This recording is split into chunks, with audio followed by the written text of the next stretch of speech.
Olá, gente. Obrigada pela presença de todos vocês. Muito bom dia. Hoje a gente está aqui para ter um encontro um pouco mais íntimo, mais próximo, com esse filme Pelé Eterno, que é um filme que tem uma legião de admiradores pelo Brasil, pelo mundo. Então, a gente vai ter a oportunidade de relembrar algumas histórias, ouvir outras histórias, enfim, conhecer um pouco mais sobre a trajetória desse projeto, né? E também comemorar aqui o lançamento digital via download do iTunes, desse filme que vai poder estar disponível em quase 80 países. Então, agora, quem não viu vai poder ver, quem viu vai poder rever, as novas gerações vão poder se deliciar, conhecendo um pouco melhor esse nosso grande ídolo. Eu quero começar falando com Pelé. Eu acho que esse filme te deu muitas alegrias, né, Pelé? Vem te dando, ao longo desses anos, muitas alegrias. Ele já teve uma premiere de gala em diversos lugares, em São Paulo, no Palácio da Guanabara, no Rio de Janeiro, no Teatro Municipal, já rodou o mundo, já foi para o Festival de Cannes, teve uma apresentação linda no Festival de Cannes, e eu posso dizer que foi linda mesmo, porque eu, pessoalmente, estava lá e presenciei esse momento, em 2005, e foi realmente emocionante. Depois passou, de lá saiu premiado, depois passou pelo Festival de Milão, foi para Guadalajara, Los Angeles, enfim, é um filme que já rodou o mundo todo. Agora eu queria saber como é que é renovar essa emoção, porque a partir de agora ele vai estar disponível para quase 80 países, ou seja, mais uma multidão de gente vai ter a oportunidade de conhecer esse filme e sair desse ambiente de festival. Em primeiro lugar, uma grande satisfação estar aqui com vocês. Eu sempre agradeço a Deus por ter saúde e estar sempre presente quando fazem alguma homenagem. Por abrindo espaço para a gente, é uma grande homenagem. E eu agradeço a Deus porque, normalmente, aqui no nosso querido Brasil, as pessoas só são lembradas, só são homenageadas depois que morrem, não é mesmo? Depois, morreu, era tão bom. Então, graças a Deus, estamos aqui em vida. Falando de uma coisa importante, eu até brincava com o nosso diretor aqui, falava assim, pô, seu diretor, tem lugares que eu chego, como nós chegamos agora do Egito, tudo que perguntam, né, de algumas das jogadas, alguns dos lances do filme do Pelé Eterno. E eu falei, pô, mas o garoto tem 10 anos, 11 anos, essa terceira geração já. Então, a responsabilidade é muito grande de ter essa oportunidade de estar no mundo todo. Primeiro, passando a mensagem importante para as novas gerações.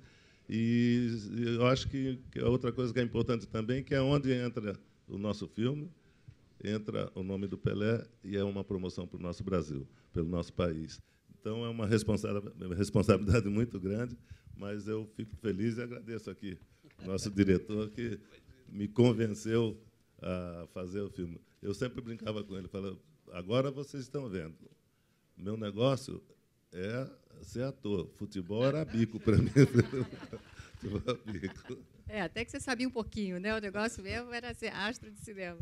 Ô, Aníbal, como é que você resolveu entrar para esse universo e escolher o Pelé para contar essa história? Como é que isso chegou para você?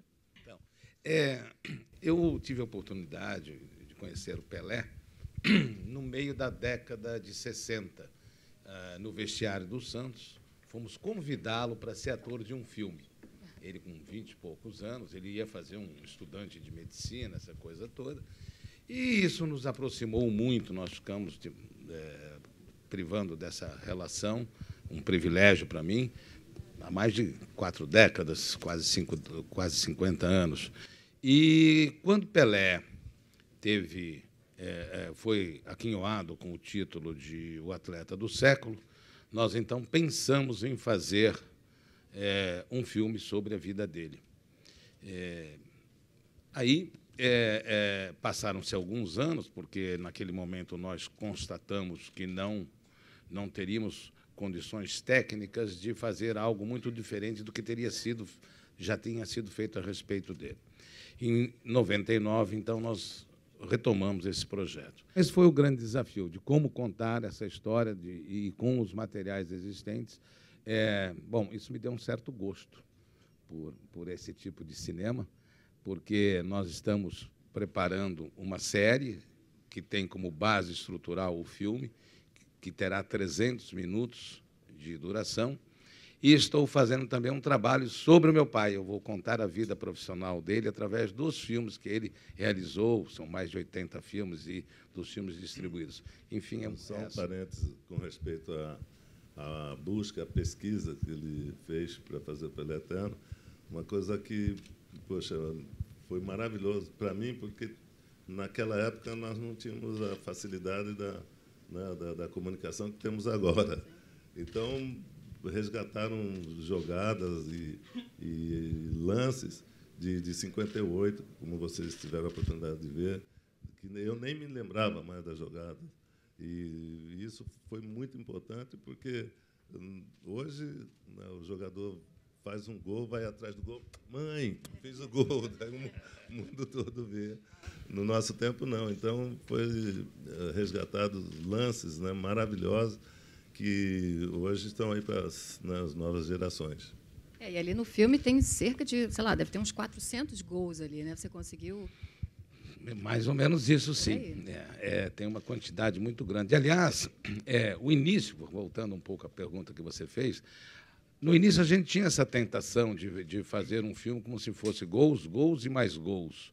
Mas, na verdade, depois a gente foi fazendo os primeiros trabalhos de edição, sentindo de que aquilo tinha que ter uma emoção, aquilo tinha que ter alguma coisa que fosse, em algum momento, surpreendente. Então, aí nós começamos a dosar essa questão dos gols. Então, eu estou dando risada porque vocês, é claro, vão acompanhar com essa coisa de resgatar os gols antigos e tal.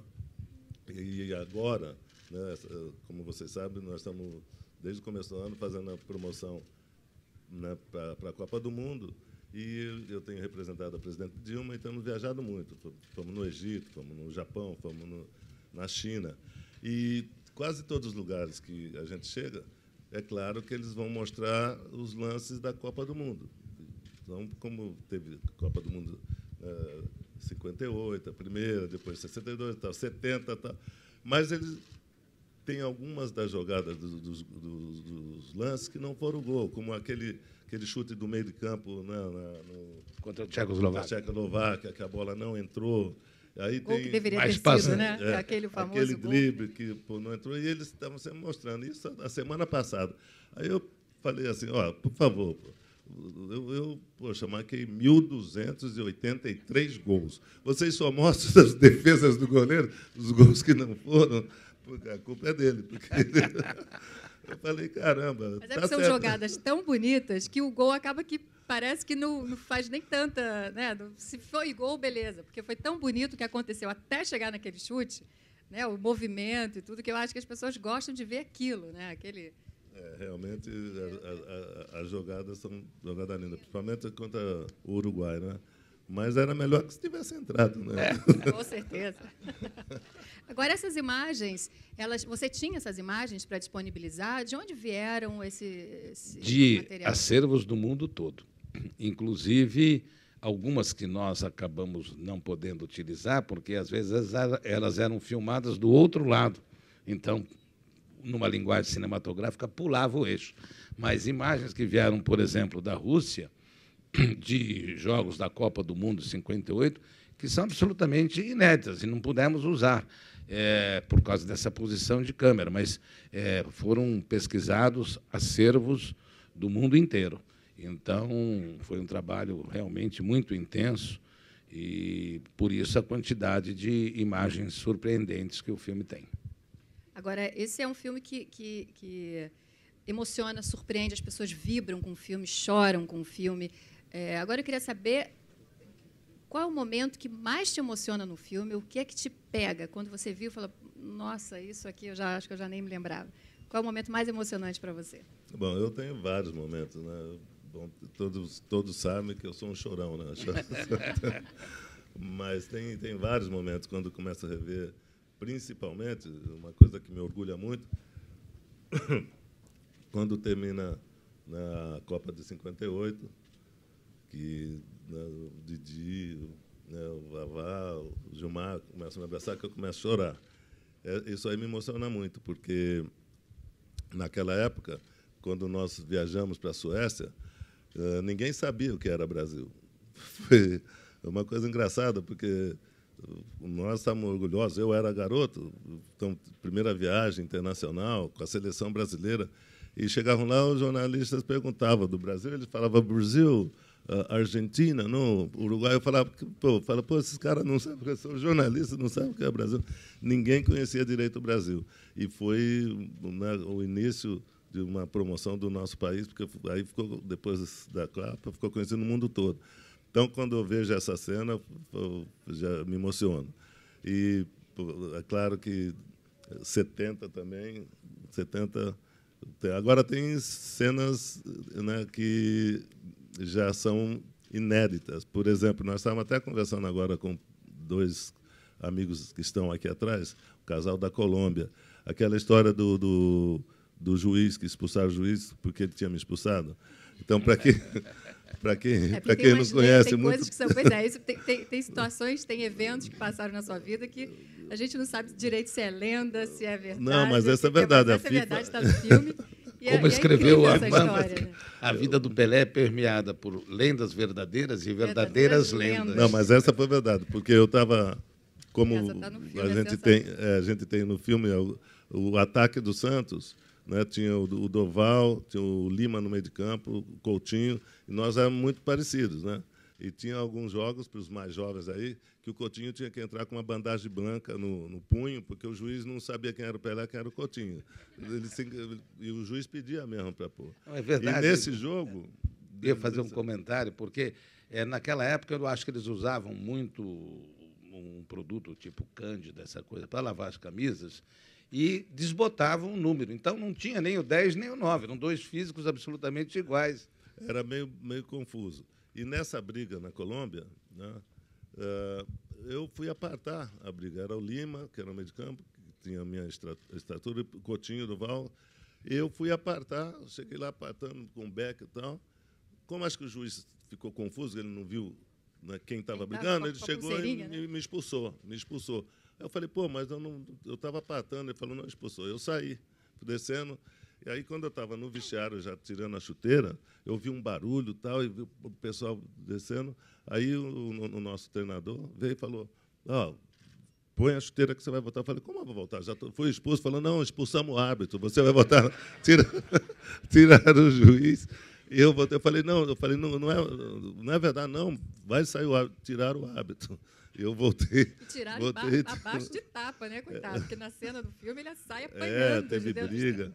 E a FIFA, inclusive, ia multar e suspender a Colômbia porque tinha acontecido isso. Mas, então, essas coisas que ele resgatou que... Né, porque imagina, as pessoas estavam lá para ver o Pelé. Tiram o Pelé de campo, tira o juiz. Agora eu fico imaginando se sai... Não precisa de juiz, né? O Pelé está no campo, a gente está aqui para ver um show. Então, tira o juiz simplesmente. Agora eu fico imaginando se seria possível hoje em dia, né? Você... jogador, acho que isso só na sua época, só com você, eu acho que isso jamais se repetiria, né, Pelé? Mas eu acho que também hoje em dia, como são 3 árbitros, talvez o árbitro não se enganasse, né? Ele viu que eu não estava brigando, né? Não teria briga, né? Agora, Aníbal, esse filme, enfim, são imagens muito antigas, tem material muito antigo, e você teve que se beneficiar muito das novas tecnologias para poder trazer de volta todo esse trabalho. Como é que foi esse processo? Você levou 5 anos trabalhando nesse filme, desde a pré-produção até o filme ficar pronto. Como é que você se beneficiou disso, dessa tecnologia, para trazer de volta toda essa história? Bem, como eu comecei dizendo anteriormente, essas tecnologias, o domínio dessas tecnologias foi o que permitiu que o filme fosse feito agora, e não naquela época que nós desejávamos, em 1981. E era um trabalho de restauração feito quadro a quadro. A gente tem até algumas imagens que a gente pediu para separar. Se puderem soltar aí na tela, para o Aníbal ir falando e a gente... Bem, então é isso. Essas imagens chegavam e a gente ia mudando, alterando a edição do filme. E, como eu disse, às vezes 2, 3 segundos de imagem levavam mais de uma semana para limpá-la, fotograma por fotograma, e também para estabilizá-la, que muitas vezes elas eram filmadas com câmera na mão, 16 milímetros, e elas oscilavam bastante. Então, você vê no filme que as imagens estão sempre muito limpas e estabilizadas. Isso dá uma diferença muito grande, Até vou contar uma coisa muito engraçada. Tem uma jogada na Copa de 62 que o Pelé arranca e todo mundo conhece aquela imagem a partir de um determinado momento. Aí chegou uma imagem vinda da televisão mexicana que tinha o precedente, alguns 2, 3 segundos a mais. E eu disse que eu queria usar aquele trecho, e os técnicos tentando tirar um dropout, que é um risco que se apresenta horizontalmente. E ele disse, mas é impossível de tirar o dropout e tal. E um rapaz que tinha uns 20 e poucos anos, ele disse, não, a gente vai ter que tirar isso. A máquina não pode ser mais inteligente que o homem. Então, eles tinham um programa que tirava os riscos que vinham na vertical, que é causado pela projeção do filme.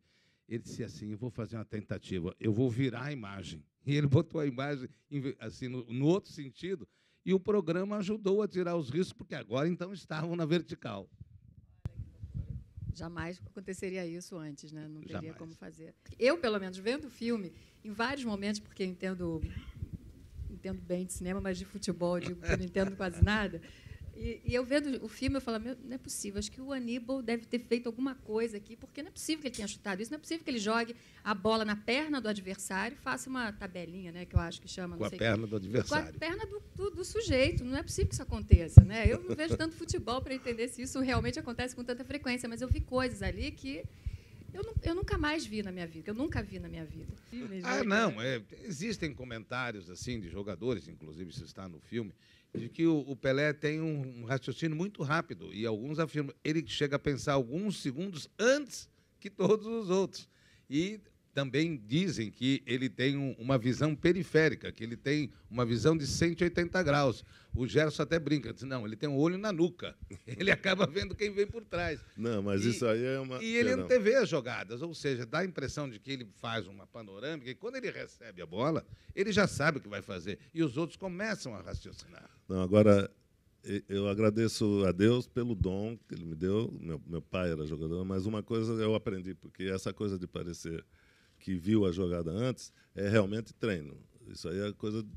Porque o meu pai, o meu treinador, Valdemar de Brito, que a gente sempre fala, várias vezes ele brigava com a gente quando a gente era garoto, que eu pegava a bola. Quase todo mundo faz isso. Muitas vezes você fala, pô, o cara joga bem, mas ele pega a bola, ele dribla aqui, ele dá o passe aqui, ele dá o passe aqui, e não levanta a cabeça para ver onde estão os companheiros dele. E eu sempre fui chamado a atenção com o meu pai e o Valdemar de Brito, falar assim, olha, quando a bola estiver vindo, você já não precisa se preocupar mais com ela, porque você já vai dominar. Antes dela chegar, você já procura olhar onde estão os jogadores. Quando você matar a bola, quando você parar a bola, você já sabe mais ou menos. E a outra coisa também é não fica olhando para a bola. Depois que você dominou a bola, tu não precisa ficar olhando para a bola. Porque a maioria dos jogadores que nós temos até hoje, e no Santos a gente fala, ele é meio de campo, ele para a bola e fica olhando para a bola, porque ele não quer perder a bola. Eu tive esse aprendizado, então eu agradeço os meus ex-treinadores e meu pai que me botou, entende, isso em mente. Agora, seguindo aquela máxima do Armando Nogueira, que fala sobre que você tem lendas verdadeiras e verdadeiras lendas, talvez você já tenha falado isso algumas vezes, mas eu queria que você falasse de novo sobre essa história. É verdade que você parou uma guerra? Isso é uma lenda verdadeira ou é uma verdadeira lenda? Não, foi verdade, também tem um registro aí. Tem um registro, você fica ouvindo assim, que loucura. Aí. Na Nigéria, né? O Santos sempre excursionava. Aliás, o Santos é um dos times que mais promoveu o Brasil, né? Porque só faltava jogar na Lua. Eu brinco, o Santos só faltou jogar na Lua, porque excursionava, naquela época não tinha o apoio da publicidade, não tinha os empresários que levavam os times, e o Santos, poxa, fazia o seu caixa jogando.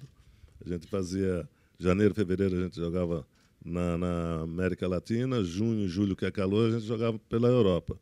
E num desses jogos na Nigéria, o Santos chegou e o empresário falou, nós vamos fazer um jogo, acho que era Libreville primeiro, na África, Congo. Brazzaville. Brazzaville, Libreville, uma coisa assim. Aí falou, mas como vai fazer? Eles estão guerreando lá, tá em guerra, não vai? Está uma maior confusão lá. Aí o empresário falou, não se preocupe que nós já conversamos, se o Santos aceitar, vai parar a guerra, e o Santos sai sem problema. Aí alguns jogadores não queriam ir e tal, mas aí fomos. O empresário foi. Infelizmente, nós fomos, jogamos, pararam a guerra. Quando a gente saiu, eles voltaram a guerrear. E teve que jogar nos dois lados? Como os dois eles concordaram para a guerra, então tem que jogar dos dois lados. Mas era uma época que não tinha a mídia, né? A televisão não estava tão presente, então são registros que pouca gente fica sabendo, mas foi verdadeiro. Agora, tem uma outra história que eu queria que você falasse, eu acho que você já falou isso algumas vezes também, mas eu acho emblemática, eu acho bonito, que foi a história com relação à nossa derrota na Copa de 50, derrota para o Uruguai, e você, enfim, o Brasil inteiro chorou, e você viu seu pai chorando, vendo seu pai chorando, você também ficou muito comovido e prometeu alguma coisa para ele. Enfim, queria que você contasse de novo essa história para quem, por acaso, ainda não conhece, talvez muita gente aqui não conheça, mas é uma história que eu gosto e queria particularmente que você contasse. Tá. Bom, essa história começou a ter muito mais importância depois que eu falei, né? Falei, poxa, o Brasil podia ter uma revanche contra o Uruguai, né, nessa Copa do Mundo, porque em 1950 o meu pai era jogador do Bauru Atlético Clube, do BAC, né, tem o BAC e o Noroeste lá. E ele reuniu os jogadores, alguns dos jogadores do BAC, que eram amigos dele, para ouvir a Copa do Mundo, porque ninguém esperava que o Brasil fosse perder, né? E eu tinha 9 anos. Aí teve, antes do jogo, todo aquele movimento. Naquela época não tinha televisão, era um rádio que tinha ali na sala, o pessoal ia comer com meu pai. E eu e os meninos, filhos dos outros jogadores, a gente ficava brincando no quintal ou na rua, ali em Bauru. A rua Rubens Arruda, quem é de Bauru, teve por lá, sabe? Perto da estação. Eu sou de Bauru. Você é bauruense também? Eu sou, não me lembro. Por acaso. Aí, né, aquela festa, tudo. De repente, um silêncio danado. Tal. Eu e os outros meninos entramos na nossa sala e perguntei assim, o que aconteceu? E meu pai estava encostado assim do lado na mesa. Tinha o Ditinho, que era um meio de campo, também amigo do meu pai, que estava do outro lado. Essas são as duas imagens que eu registrei. Eu entrei, aí eles estavam chorando assim. Eu falei, pai, por que você está chorando? Ele falou, o Brasil perdeu a Copa do Mundo. Eu falei, pô, não chora não, eu vou ganhar uma Copa do Mundo para o senhor. Então, e aí, porque não sabia o que falar, né? Saiu aí um silêncio danado. E 8 anos depois, né, em 58, eu estava na Copa do Mundo. Estava lá. E, a partir desse momento, você simplesmente transformou radicalmente a história do futebol brasileiro. Certamente. Agora, eu queria abrir rapidamente para, se alguém tiver alguma consideração a fazer, alguma pergunta.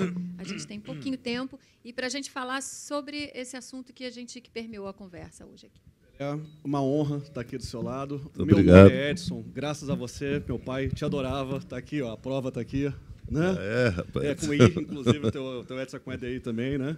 Queria saber o seguinte, Pelé, foi recentemente dito que parece que o Bayern ia pegar o Messi por 325 milhões de euros, né, uma fortuna. Quanto é que valeria o passe do Pelé hoje em dia? Bom, não está à venda. Não, isso sem dúvida, hipoteticamente falando. Não, nós estamos, né, trocando ideias aqui, né, com respeito até à comunicação, que são outros tempos, né? Não dá para você avaliar. Uma coisa eu falo com muito orgulho, isso por ser brasileiro, eu falo com muito orgulho. Eu tive propostas para ir para a Europa, para ir para o México, que, poxa, naquela época eu comprava o Brasil inteiro, as propostas que eu tinha, mas eu nunca quis sair do Brasil. Eu só saí, vocês acompanharam, eu só saí depois que eu parei de jogar futebol para promover os Estados Unidos e continuar promovendo o futebol e o Brasil. Aí eu fui para o Cosmo. Mas eu tinha proposta de ir para a Itália. Teve 2 ou 3, até o Aníbal sabe disso, teve 2 ou 3 reuniões que nós tivemos, né, com o meu pai e o presidente do Santos, na época o deputado até Jorge Cury, para ir para o Milan. Uma foi para ir para o Milan, outra foi para ir para o Real Madrid. Que o empresário, naquela época não era empresário, era o representante, ele falou assim, olha, fala para o seu pai para ele dizer quanto que ele quer para você ir para o Real Madrid. E eu falei, não quero sair do Santos, eu estou bem no Santos. Então... Tá bom com aquele carrinho, tá bem. Né? Você ganha para o próximo. Aqui agora. Aqui. Queria saber se, enquanto jogador, se você perseguia, se você, em algum momento, teve como meta superar a marca do seu pai de 5 gols de cabeça no mesmo jogo. Não, eu não cheguei a tentar superar tudo, mas, com toda honestidade, de vez em quando eu pensava. Será que um dia vai acontecer? Porque no jogo contra o Botafogo, que foram 8 gols que eu fiz, né? O Santos ganhou de 11. Botafogo de Ribeirão Preto. Ribeirão Preto, Campeonato Paulista. O Santos ganhou de 11 e eu fiz 8 gols. E no registro, né, hoje, parece que é o recorde. E o único recorde que eu não tenho na história, que até o Níbel falou, que é o recorde que meu pai tem de 5 gols de cabeça num jogo só. Então, poxa, eu nunca pensei em superar o meu pai, mas, para ser honesto, de vez em quando eu pensava, será que um dia vai dar? Mas não teve jeito. Não. Mas ele também brincava com o pai dele e dizia para o pai dele, mas não tem videotape, como é que você vai provar? Isso eu sempre brincava com o meu pai. Até pouco tempo antes dele falecer, eu falava, como que vai provar? Não tinha tape, não tinha nada para provar. Ele falava, olha aqui a súmula. Vinha com a súmula desse tamanho, a súmula. Mas ele tinha a súmula lá de 5 gols de cabeça em Minas. Tem mais algum? É um recorde que até hoje não foi superado. Nem na Inglaterra, né, superaram. Ninguém superou esse recorde? Não. Infelizmente, eu vou ter que encerrar. Então, eu gostaria de agradecer muito a presença de todos vocês, agradecer muito vocês de estarem aqui nesse encontro maravilhoso que reuniu cinema e futebol, 2 patrimônios. Obrigado. Muito obrigado. Obrigado a vocês.